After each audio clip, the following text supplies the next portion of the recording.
Hello everyone, welcome back with my new video.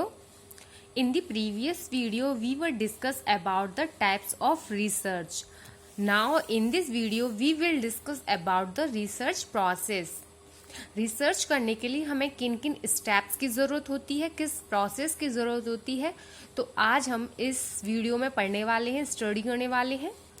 Okay तो research process का first step होता है selecting the research topic.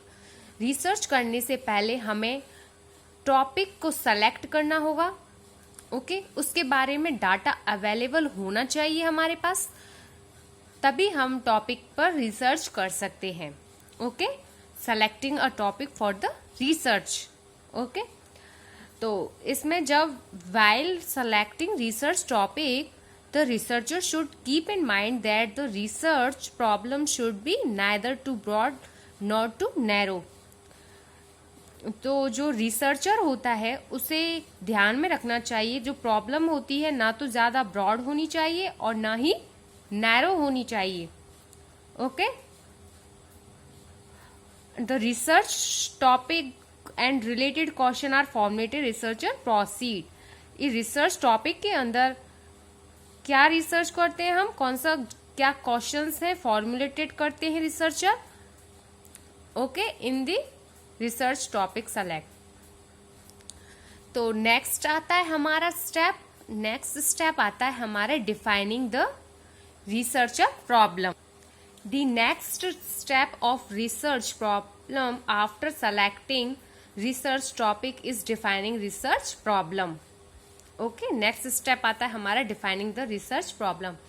इसमें क्या होता है कि किस प्रॉब्लम के रिगार्डिंग आप रिसर्च कर रहे हैं. हमने सबसे पहले हमने सेलेक्ट किया टॉपिक, तो हम जैसे स्टूडेंट के बारे में सर्च करना चाह रहे हैं तो वो हमारा एक टॉपिक हो गया. और नेक्स्ट आता है हमारा defining the research problem. Student के बारे में रिसर्च तो कर रहे हैं पर लेकिन उनके प्रॉब्लम्स क्या है, किस चीज के बारे में फाइंड आउट करना चाह रहे हैं हम, तो वो आता है हमारा रिसर्च प्रॉब्लम. ओके किस प्रॉब्लम के रिगार्डिंग आप रिसर्च कर रहे हैं. ओके तो research problem should be defined clearly and precisely. तो जो रिसर्च प्रॉब्लम होती है वो हमारी क्लियरली और प्रिसाइजली डिफाइन होनी चाहिए. ओके नेक्स्ट स्टेप आता है हमारा थर्ड स्टेप आता है रिसर्च प्रोसेस का ऑब्जेक्टिव ऑफ रिसर्च. अब हमने फर्स्ट में टॉपिक सेलेक्ट किया एंड रिसर्च प्रॉब्लम को डिफाइन किया, एंड थर्ड आता है हमारा ऑब्जेक्टिव ऑफ रिसर्च. रिसर्च का क्या क्या ऑब्जेक्टिव है, हमारा अल्टीमेट गोल क्या है, क्या फाइंड आउट करना चाह रहे हैं हम.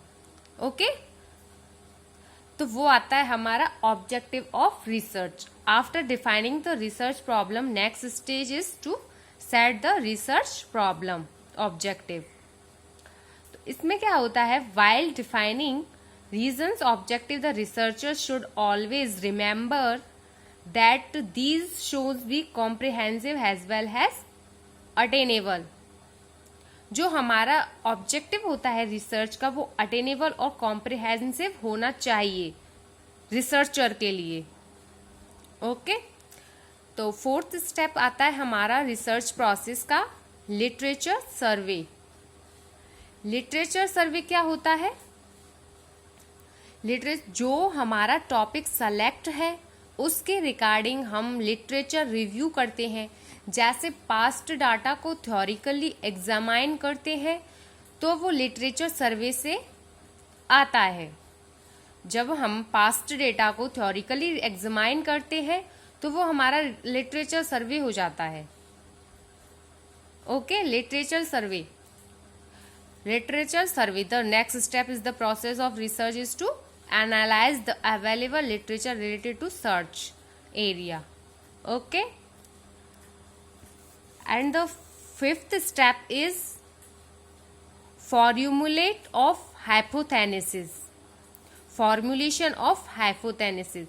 जो भी हमने लिटरेचर सर्वे किया है उसका फॉर्मुलेट करना हाइपोथेसिस की. हाइपोथेसिस का मतलब होता है इमेजिनरी सॉल्यूशन. काल्पनिक जो सॉल्यूशन होता है उसे हम हाइपोथेसिस बोलते हैं। Okay, when literature is thoroughly surveyed the researcher move to the next step. जब हम लिटरेचर सर्वे को पढ़ लेते हैं तो हमारा नेक्स्ट स्टेप क्या आता है? Formulation of hypothesis. ये क्या होता है? To formulate research hypothesis, sorry. The prime task is to identify the potential variable of the study. Okay? And the sixth step आता है हमारा रिसर्च प्रोसेस में। सिक्स्थ स्टेप्स कौन सा आता है हमारा? Selecting research design. Selecting the research design. The next step is the search process is developing the research design.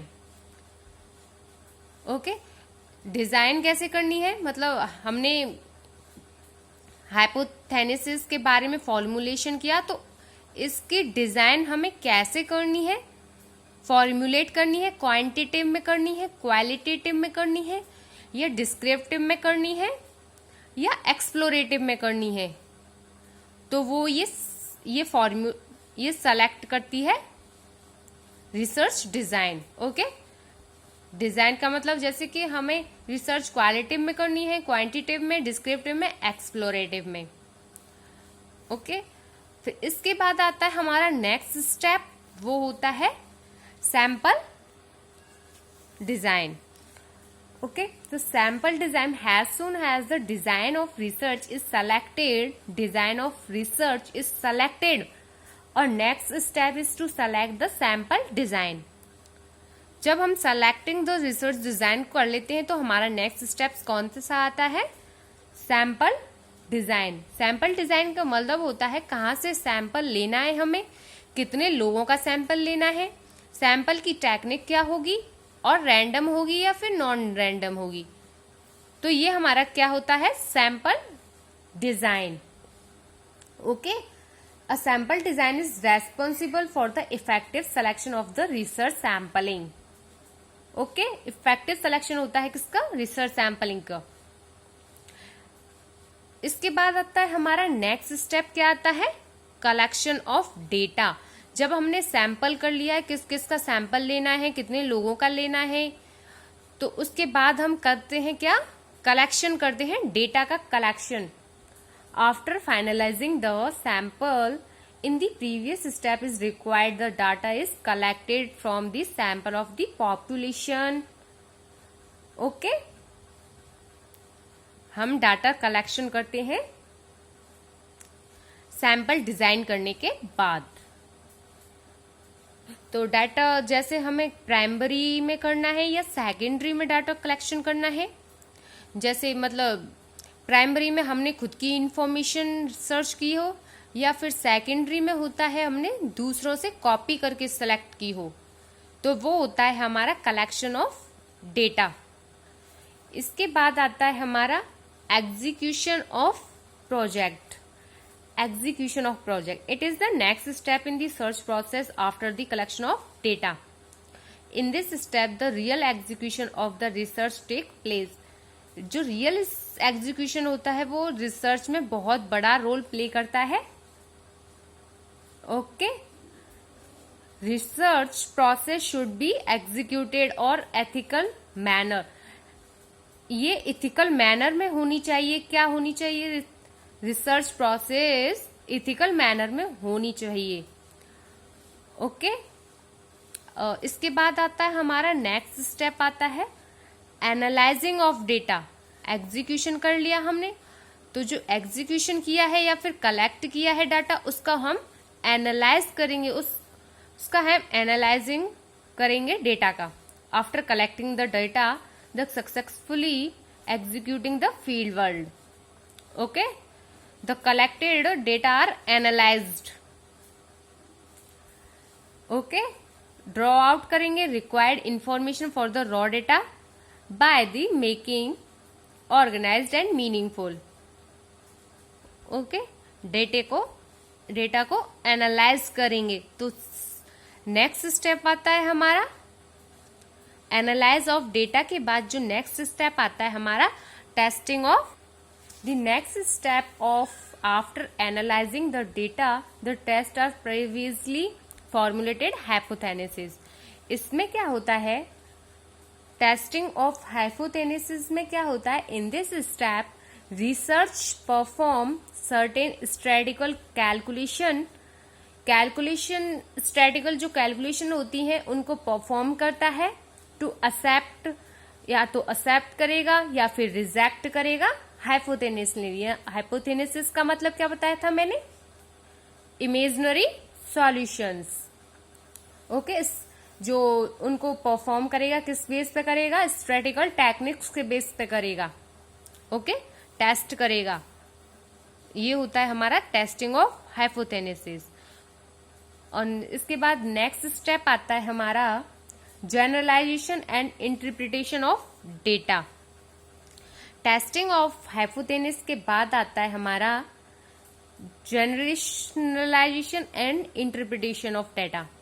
Has the collected of is analyzed through different statistical techniques and methods. Okay, तो इसमें क्या interpretation के basis पे क्या होता है, इसमें जो वेरियस कंक्लूजन होते हैं हमारे जनरेशंस वो बनाता है, रिसर्च को जनरलाइज करता है रिजल्ट, और टेस्टिंग नंबर्स को कंडक्ट करवाता है। ओके, जनरलाइजेशन और इंटरप्रिटेशन ऑफ डाटा। जनरलाइजेशन में क्या होता है, ये इसका मतलब होता है applying the findings and conclusions of the research to the actual world. Okay, next step आता है हमारा preparation of research report. Testing कर ली हमने और जनरलाइजेशन एंड इंटरप्रिटेशन कर लिया डेटा का, और लास्ट पॉइंट आता है हमारा preparation of research report. The final step of any research process is the preparation of the research report.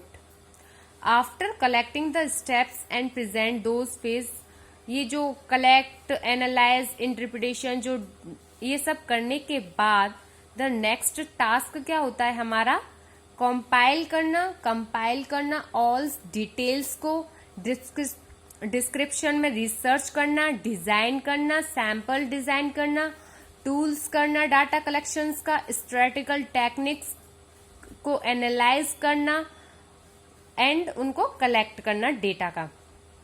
तो ये होता है हमारा प्रिपरेशन, ये फाइनल प्रिपरेशन हो जाता है हमारा, रिसर्च रिपोर्ट हमारी तैयार हो जाती है। Research report is very useful for the current as well as further researchers. Okay, it is the last point of the research process.